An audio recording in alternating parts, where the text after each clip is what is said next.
สบายดีพี่น้องป่ากำลังตอดเบ็ดสตอยพี่น้อง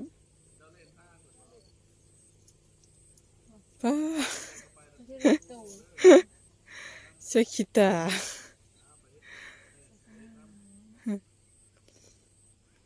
ตัวใหญ่ก็มาได้เนาะปลาสังเง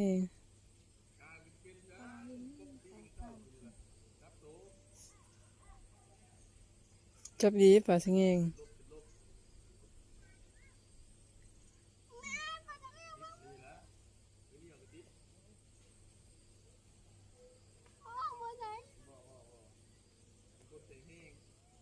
กระดึงอ้อยแห้งเลยเขาคุบมาเด็กกระดิกกระโดด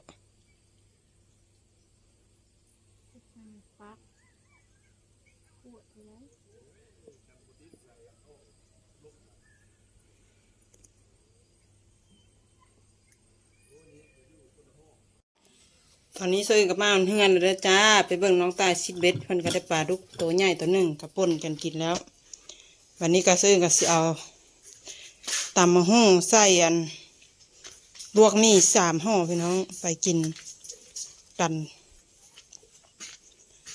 สิเตรียมไตเสียไปอีกวันนี้ไม่ได้กินได้ไปกินน้ำมะพร้าวผมมาเอาพักไปกินน้ำมะพร้าวไปกินน้ำทะเลพี่น้องสตอยเพิ่นเห็นตั้งใต้ได้เป็นป่าเพิ่นก็ติดใจพี่น้องเลยเพิ่นก็ไปต่อไปเอามักเบ็ด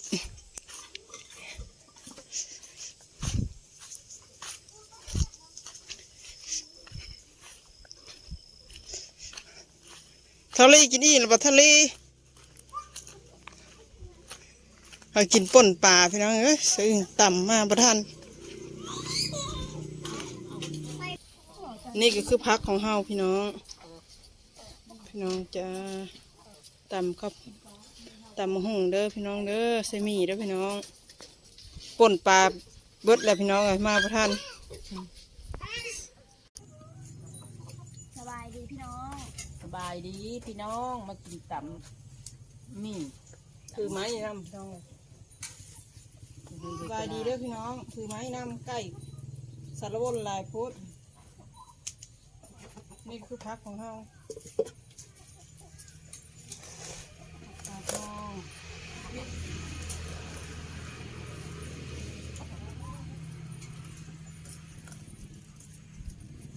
จับสังแง่พี่น้องเลย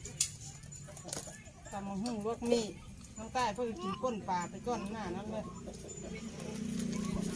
ก็สิกินพร้อมเดียวละตำมะฮุ่งมาท่านแล้วก็กินข้าวแห้งแล้วก็หรือยันข้าวแห้งพี่น้อง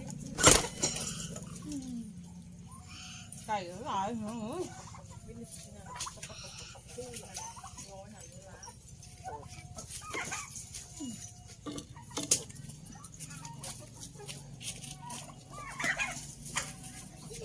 เลิกกินข้าวเลิกพี่น้องกลับมาให้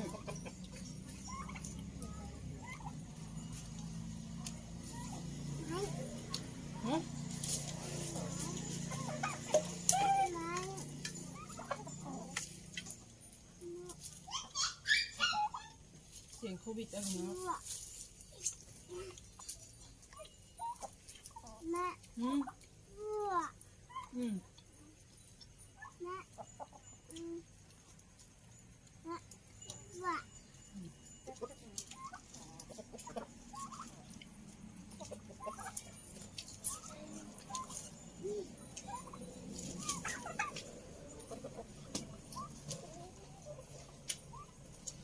เกิดที่บ้านเดินบ้านไปเหิน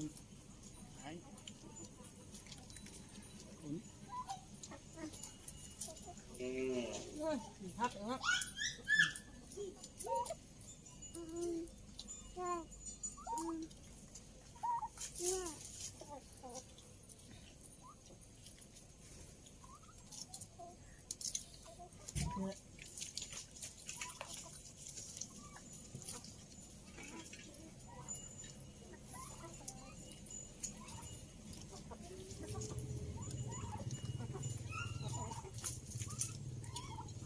ไปทำไร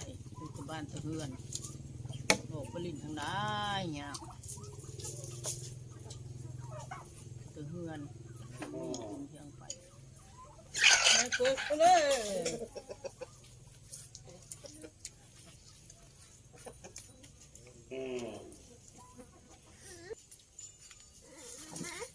น่าจะล้างกัน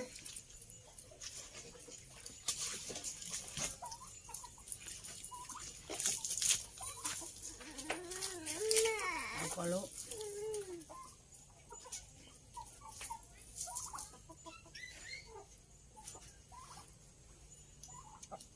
คือหมกเพชรเนี่ยนะลูก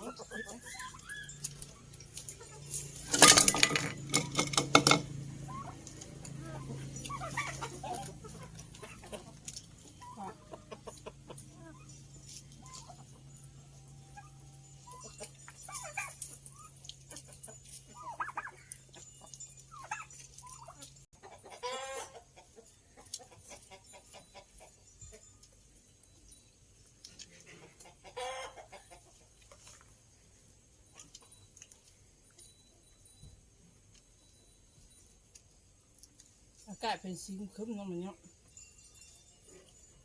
ตกลงแล้ว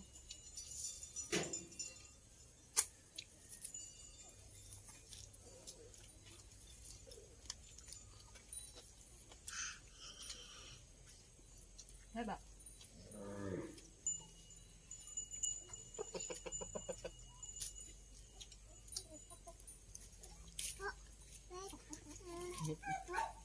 เฮ็ดเฮ็ดมะ เพชรหากินตัวที่เบิดแล้วเพชรไปตำอันนั้นที่นี่กินนั่นเจียวปลาเพชรทิ้งเบิด กินมากินน้ำไม่กินนี่นะ บางซบจุ่มเวอร์ยัดใส่ยัดใส่ยัดใส่ เขาเลยเนาะ ชอบกินแดง เนาะหิวแห้งครับ เพื่อนมากิน เพื่อนไม่ป้อนมาแล้ว ป้อนแต่ตอนนอนลุกมาแล้วป้อน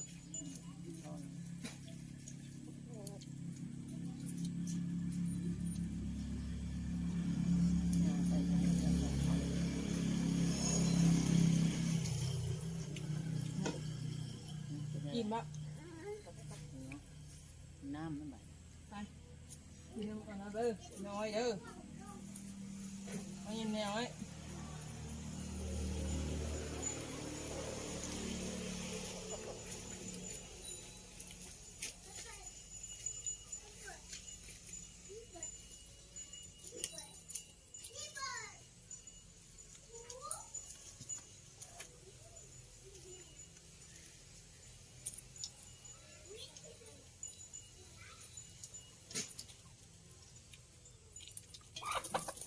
ดูเงินพากันออกกำลังกาย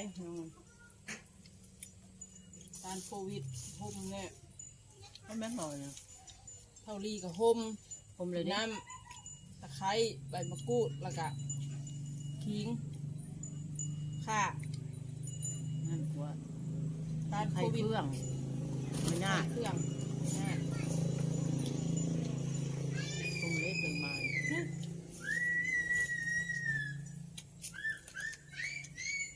เบื่อ กินข้าวอะไรเกิน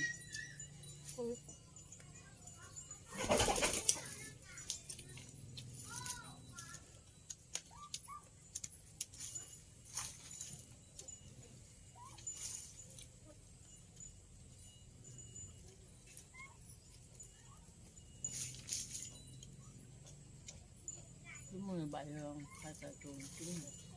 ตายไปถึงมือใบขาว ถ้ากินไม่หมักขุม โอ้กินมันเลยคือมันจะเป็นยำมาบ้างค่อยแล้วก็น้ำลงพอมันกินเขา คนหมักขุม โยให้มักมีพวกมักเนี่ยคนเลยกินซอยทำแรก พอขึ้นคม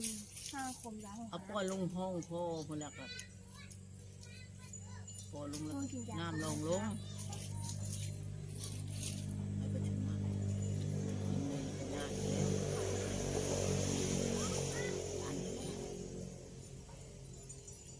แข่งขมวนติดเสื้อมานี้43 คนเพิ่มขึ้นเด็ดมันมีรถ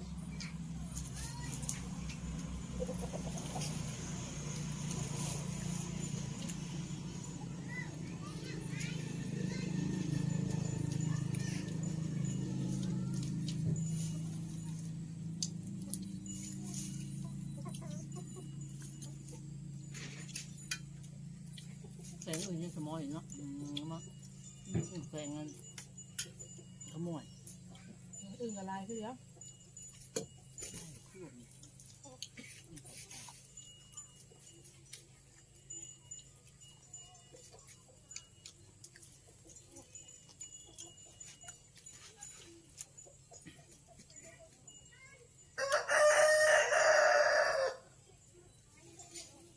สามโควิดเศร้าเนี่ย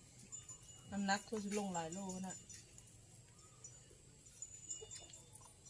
ทางเล่นแน่ทางจ่องอาหารแน่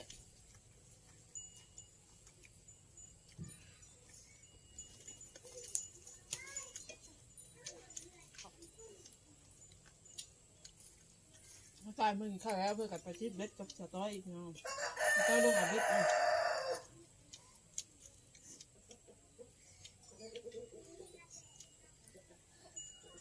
ได้ปลาดุกตัวนึง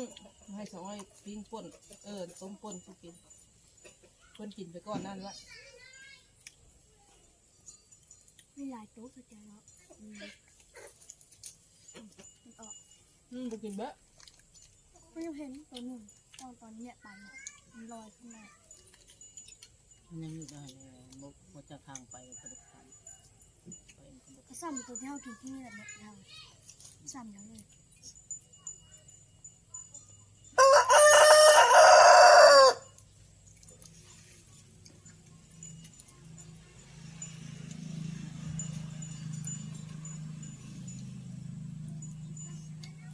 มันกินแล้วมันไม่ได้จุ่มไม่ได้ตีงอีกเด็กเลยมันเดี๋ยวไว้จุ่มมันเดี๋ยวมีของเลือกขึ้นมาของนั่งนักได้ ตายเลยอ่ะ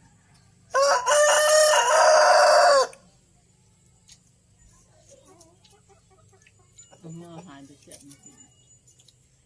นะครับมันไม่เขาปล่อยเนาะ หวานเสียบปลาดุกคนเลี้ยง อันเคยกิน ปลาดุกเขาเลี้ยงอันเขาซื้อมาขายน้องขาจ้ามเขาเลยอัดมันละออกไปตึกเอาไป เจ้าตาม ตีแม่ไปเอ้า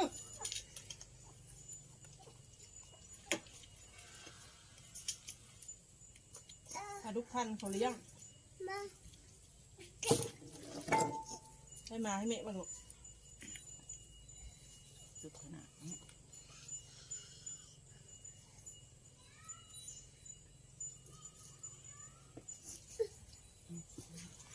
ต้องตามงาน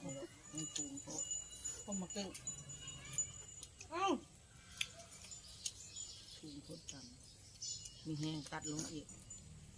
พักผ่อนบ้างนี่พักผ่อนมาลีต่อมาลูกไอ้อีก